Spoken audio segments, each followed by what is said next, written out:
올해 27살인 여자입니다. 결혼을 앞두고 있고 예비 신랑은 저보다 2살 많은 29살입니다. 저는 대학 진학에 큰 미련이 없어서 고등학교 졸업 후 바로 취직을 할 수 있는 특수목적 고등학교에 입학을 했어요.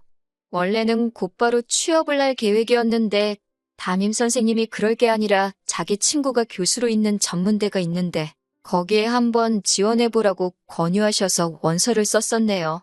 그리고 2년간 전액장학금 지원받고 학교를 다녔고 취업도 졸업을 앞두기 전에 이미 결정되었습니다.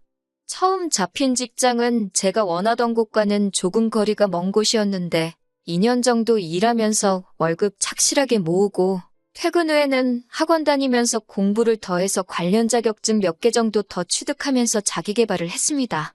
이제 더는 공부는 못하겠다 싶을 정도로 원 없이 공부를 했고 그 후에는 제가 원하던 분야에서 업계 최고봉인 회사로 이직을 할 수 있었어요.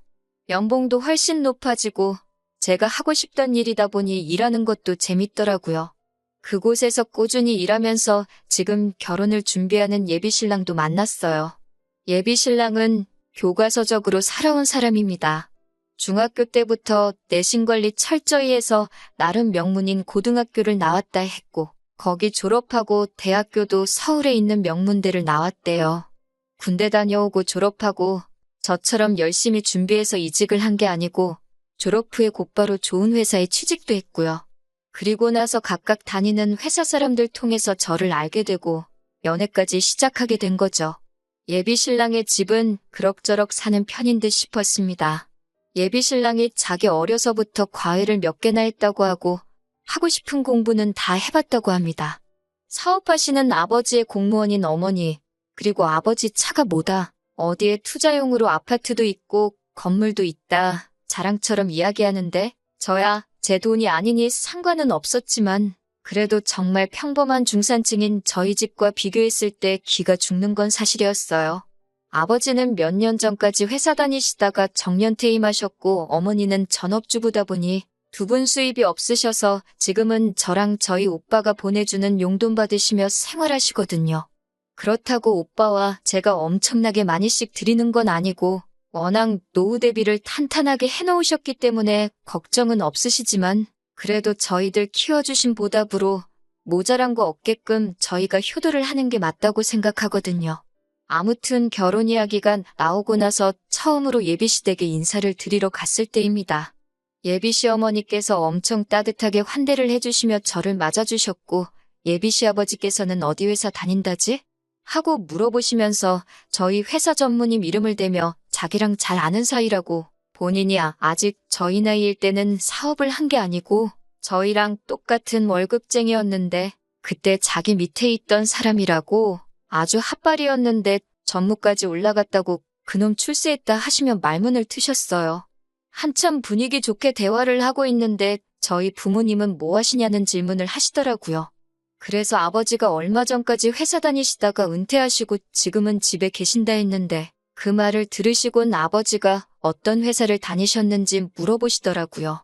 별로 유명한 회사도 아니었지만 물어보시길래 대답해드렸는데 역시나 반응이 그런 곳은 처음 들어본다 하는 반응이셨습니다. 그리고부터 본격적인 호구조사가 시작되었고 제가 나온 학교를 들으시더니 거기는 전문대 아니냐며 놀라셨고 그때부터 예비씨 부모님 두 분 다 표정이 조금 안 좋아지셔서는 저한테 딱히 다른 질문도 하지 않으시더라고요. 식사가 끝나고 나서 예비씨 어머님께서 과일을 내오셨는데 그때서야 안 좋아진 표정의 의미를 알겠더군요. 너는 전문대를 졸업했는데 어떻게 그 직장에 취직이 돼서 우리 아들을 만났느냐 물어보시더라고요. 예비씨 아버지는 또 저한테 아버지는 그럼 고등학교나 대학교를 어디 나오셨나 물어보셨는데 아버지가 대학은 따로 안 나오셨다 대답을 했더니 대학 못 가는 건 대물림이 되는 건가? 하고 껄껄 웃으시더라고요. 뭐가 그렇게 재밌는 농담이라는 생각을 한 건지 저는 정말 눈물이 나올 만큼 화가 났는데 말이에요. 어디 가서 저희 부모님이 창피하다고 생각한 적 한 번도 해본 적 없는데 두 분이 쌍으로 제 학력 가지고 저를 무시하면서 저희 부모님까지 싸잡아서 대학물도 못 먹어본 집안이라는 식으로 얕잡아보고 있으니까요. 그런데 그런 예비씨 부모님의 태도보다도 그 옆에서 그 말을 듣고도 아무 말도 안 하는 예비신랑한테도 엄청 화가 나더라고요. 자기 부모님이 다른 사람도 아니고 자기와 결혼할 상대의 출신과 부모님까지 깎아내리기 바쁜데 아무리 부모님이라도 그렇지. 그런 이야기는 그만하시라고 한마디도 못하는 모습을 보니까요. 마지막으로 저한테는 그래서 결혼하게 되면 얼마를 해올 거냐고 물어보시더라고요. 모아놓은 돈은 얼마나 되느냐, 우리 집안에 시집올 만큼은 되겠느냐 하시면서 위로 오빠가 있다고 했는데 오빠는 결혼을 했느냐, 오빠가 있으니 저희 집에서 지원은 오빠가 다 받지 않겠느냐 하시면서 말이죠. 말하려는 게 꼭 저희 아버지가 이름도 모르는 회사에서 정년을 맞았는데 결혼할 돈은 있느냐고 물어보는 것 같았습니다. 저희 부모님이 뭘 얼마나 모으셨는지는 정확히 모르지만 관심도 없어요. 저도 그렇고 오빠도 그렇고 부모님 지원 안 받고 결혼할 계획이었어요. 그리고 저 남들보다 빨리 사회생활 시작해서 남 부끄럽지 않게 공부도 열심히 했고 지금 다니는 회사에서 월급도 괜찮게 받으며 그동안 모아놓은 돈이 1억이 있거든요. 돈이 많다는 기준은 사람마다 다르겠지만 그 정도면 잘 모았다고 생각까지 하고요. 예비신랑 집에서 나오고 어디 가서 저녁이나 같이 먹자는 예비신랑 뒤로 하고 기분 나빠서 혼자 집으로 왔네요. 예비신랑과 결혼하기로 결심한 건 절대 그 사람 집안 보고 정한 거 아니거든요. 그냥 적당히 비슷한 직장 다니면서 이 사람이라면 평범하게 행복하게 살 수 있겠다 싶어서 정한 건데 저랑 둘만 있을 때는 저한테 엄청 잘하지만 가족들하고 있을 때는 저보다 가족이 먼저였다는 걸 이제야 처음 알았네요. 오래 만나서 정이 들기는 했는데 어떻게 해야 하는지 참 고민이에요. 제가 저런 말 듣고도 계속 결혼을 하려고 한다면 제가 정말 속도 없는 사람인 거겠죠? 헤어져야 하는 건지 아니면 결혼하고 시댁과는 거리를 두고 살자고 부탁을 해야 하는 건지 참 여러 가지 생각이 드는 밤이네요. 후기 보내드립니다. 얼마 전에 예비신랑 만나서 완전히 끝을 내고 왔습니다. 인사드리러 간 날 이후로 일부러 예비신랑 연락 다 무시하고 씹었어요. 그러다 못 참겠었는지 저희 회사 앞까지 찾아와서 저를 기다리고 있더라고요. 회사 근처 조용한 식당에 가서 자리를 잡았어요. 예비신랑도 완전 눈치가 없는 모질이는 아니었는지 혹시 자기 부모님 만난 날에 오고 간 대화 때문에 자기 연락을 씹은 거냐며 묻더라고요. 저는 딱히 그게 맞는 말이다, 틀린 말이다 해명하지 않고 조용히 있었네요. 역시 그것 때문에 그런 거냐며 그런 거면 조금 실망이라고? 어른이 하신 얘긴데 벌써부터 그런 걸로 서운해하면 안 된다고 하는 거예요. 예비시부모님 대신에 예비신랑한테서 사과를 받고 싶은 마음도 없었지만 뻔뻔한 반응을 보니 욱하더라고요. 그냥 숟가락 내려놓고 나올까 하다가 저도 하고 싶은 말 참은 게 많으니 할 말은 해야겠다 싶어서 그냥 가만히 있었어요. 밥 먹으면서 별다른 이야기가 오고 가지 않았는데 예비신랑은 그게 답답했는지 어디 카페라도 가서 대화 좀 더 하다 가자고 하더라고요. 저녁때라 그런지 사람도 많이 없었어요. 주변에 듣는 귀도 없는 것 같으니 저도 그때부터는 제가 느낀 감정을 그대로 이야기했어요. 결혼하고 싶지 않다고, 오빠 집에 시집가면 나는 평생 사람 대접 못 받을 것 같다고, 오빠네 어머니는 나를 예비며느리로 인정해주는 것도 아닌 것 같고, 쥐뿔도 없는 주제에 우리 아들 넘보는 가당치도 않은 여자로 보는 것 같다고, 그런 대우 받으면서 살고 싶지 않으니 결혼은 없던 일로 하자고요. 예비신랑은 제 말에 뭔가 뉘우치는 표정이 아니라 아주 일그러진 표정으로 저한테 씩씩대더라고요. 자리에서 벌떡 일어나더니 씩씩대면서 제 팔을 잡아 끌고 차에 태웠어요. 차 안에서 노발대발하면서 너 지금 우리 부모님 욕하는 거냐고? 어디 그 말 한번 우리 부모님 앞에서도 해보라고 차를 끌고 자기 집으로 향하더군요. 제가 차에서 그만 좀 하라고 내려달라고 하는데도 제 말은 듣지도 않고 차를 달렸어요. 제가 중간에 못 내리게 일부러 더 달리는 게 느껴지니 저도 갑자기 어디 한번 끝을 보자는 오기가 생겨 더는 말하지 않고 집까지 따라갔습니다. 예비신랑이 현관문을 부서져라 쿵 닫으니 시부모님이 그 소리 듣고 놀라서 아들 무슨 일이냐 하고 나오시다가 저를 딱 보더니 또 정색하는 표정으로 바뀌더군요. 제 손목을 잡아 끌던 예비신랑이 두 분 앞으로 저를 패대기 치듯이 밀어버리고 어디 나한테 짓거린 말 다시 한번 해보라고 고래고래 소리를 지르더라고요. 저도 자세 똑바로 고쳐 쓰고 예비신랑 향해서 도끼 눈을 뜨고 있으니 어머님이 어디서 눈을 그렇게 뜨냐면서 악을 지르시더니 어디 한번 우리 아들 앞에서 뭔 말을 했는지 드러나 보자고 제 앞에 팔을 꼬고 서서 서 계셨어요. 아무 말도 안 하고 노려만 보고 있으니 당장 말하라고 소리를 치더군요. 그래서 제가 조곤조곤 하나씩 있는 그대로 말씀드렸습니다. 저는 결혼할 생각 없다고 헛똑똑이의 겉만 어른 행세하고 있는 수준 떨어지는 사람하고는 결혼 못하겠다고요. 그렇게 말했더니 어머님도 그렇고 아버님도 그렇고 아주 양쪽에서 노발대발하면서 수준이 떨어지긴 뭐가 떨어지냐고, 수준 떨어지는 건 대학도 안 나온 너라면서 어디 배워 처먹지도 못한 것이 우리 아들한테 수준이 떨어진다는 말을 하고 자빠졌냐고 입에 담기 힘든 욕까지 섞어가면서 하더라고요. 온 가족들한테 둘러싸여서 조금 겁이 나기도 했지만 그래도 꾹꾹 견뎌내고 다시 한마디 했습니다. 어머님이 자식 공부에만 신경 써서 그런가 아주 예의라고는 단 한 번도 배우지도 못한 것 같다고. 학교 어디 나왔냐를 말하는 게 아니라 인품이 아주 수준 떨어진다고 했어요.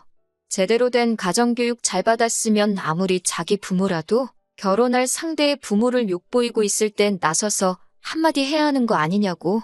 그런데 어머님이 하는 말 들어보니까 어떤 가정교육을 받고 자랐는지 안 봐도 뻔하다고요. 그리고 한마디 더 붙여서 아, 예의 없는 것도 대물림이 되는 건가? 어머님도 예의가 참 없으신 것 같아서 하는 말이에요. 하고 똑같이 받아쳐줬습니다. 그 말이 끝나자마자 눈앞에 별이 반짝. 예비신랑이 욱해서 제 뺨을 울려붙인 거예요. 저보고 말이 뭐 그따위냐고 미쳤냐고 하면서요. 제가 예비신랑한테 맞은 뺨을 부여잡고 있으니 어머님도 기세가 등등해서 저런 배워 처먹지도 못한 걸 어디서 데려왔냐고, 저런 거랑 결혼하라고 그 돈 들여서 너 공부시킨 거 아니라고 예비신랑한테 한 소리를 하더라고요. 저는 끝까지 물러서지 않고 한마디 또 했어요.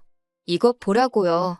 방금 전까지만 해도 결혼할 여자였을 텐데 수세에 몰리니 손부터 나가는 거 보시라고. 이런 사람을 저도 어떻게 남편이라고 믿고 평생을 함께 하겠냐고요. 저나 저희 부모님 4년제 안 나왔다고 못 배웠다 하셨는데 꼭 좋은 대학 나왔다고 똑똑하고 품위 있는 건 아닌 것 같다고, 두 사람 다 엄청 수준 떨어진다고 아주 부모나 자식이나 다 똑같다고 한마디 했습니다. 예비신랑이 저한테 다시 다가오길래 이번에도 그냥 뺨을 내어주기 싫어서 제가 먼저 팔을 뻗어서 머리채를 한 움큼 움켜쥐었습니다. 사실 그때 너무 긴장해서 기억은 잘 안 나는데 그렇게 힘을 세게 준 것 같지 않은데 제가 움켜집은 머리채가 집은 그대로 뽑아져 나오더라고요. 한 움큼 잡혀있는 머리카락에 저도 깜짝 놀라서 바닥에 던져버렸어요. 바닥에 흙 뿌려진 머리카락을 보니 한참 머리 자르고 있는 미용실 바닥만큼 뽑혔더라고요. 예비신랑이 으악하고 외마디 비명을 지르면서 자기 머리 빠진 걸 보더니 화장실로 달려들어갔고, 어머님은 뒷목 잡고 쓰러지는 척 하더니 금세 저한테 달려들어서 어디 똑같이 당해보라며 제 머리채를 잡으려고 하길래 어머님을 그냥 밀쳐버렸어요. 제가 손대지 말라고 말하지 않았냐고.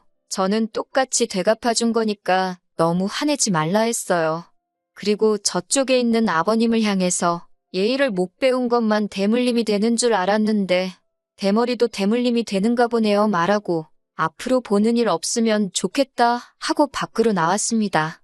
나오면서 저 사람 장가보내고 싶으면 치마폭에서 내려놓던가 아니면 평생을 품에 끼고 사시던가 둘 중에 하나만 하라고 말하고 나왔습니다. 문을 닫았는데도 적어보라고, 가긴 어딜 가냐고, 저보고 멈추라고 지르는 소리가 문 바깥까지 들리게 저를 향해 울부짖는 소리가 들려오더라고요. 정말 엘리베이터 타고 택시 잡으러 가는 길까지 긴장했던 게 한 번에 쏟아져 나오는 건지 다리가 후달거려서 죽는 줄 알았습니다. 제가 원래도 이렇게 맞서 싸우거나 하는 성격이 아닌데 말도 술술 나오고 어떻게 했는지 저도 놀랍더라고요.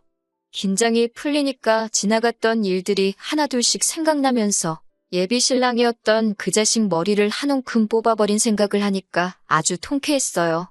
덕분에 아주 꿀잠을 자고 일어났는데 자고 일어나니까 그 자식한테 여러 통의 전화가 와 있고 제가 전화를 안 받았으니 문자로 욕짓거리를 한 다발 보내놨네요. 우리 집에 무슨 짓을 하고 간 건지 아냐면서 앞으로 행동 조심하고 지 눈에 띄지 않게 조심하라고 하더라고요. 그래서 저도 답장 하나 해줬어요. 남은 머리카락이라도 간수하고 싶으면 너야말로 내 눈에 띄지 말라고. 그리고 이렇게 말하는 거 협박이나 마찬가지고 자꾸 이런 식으로 연락하면 경찰에 신고할 거라고. 진짜 한 번이라도 내 앞에 찾아와선 나한테 뭘 어떻게 하려고 한다면 진정 내가 가진 모든 걸 털어서라도 꼭 너 하나만큼은 콩밥을 먹일 거라고 했어요. 저한테 정말 남아있는 머리라도 한 번 더 뜯길까봐 걱정이 된 건지 아니면 정말 경찰에 잡혀갈까 걱정을 한 건지 제게 한 으름장과는 다르게 회사에도 한 번 찾아오지 않았어요. 온갖 센 척은 했지만 진짜 찾아오면 어떡하나 걱정은 했는데 말뿐이던 그 성격이 새삼스럽게 제가 윽박지른 대로 제 눈에 알아서 띄지 않더군요. 그렇게 몇 주 정도 지났고 더 이상은 나타나지 않을 것 같아 끝내 생각한 것보다는 더 쉽게 안전이별했다는 생각이 들고 며칠을 더 두고 보다가 제 앞에 더 이상 나타나지 않을 거라는 확신이 생겨 이렇게 후기까지 보내게 되었습니다. 다음에 만날 사람은 제 가족도 자기의 가족처럼 따뜻하게 품어줄 수 있는 그런 사람을 만났으면 좋겠네요.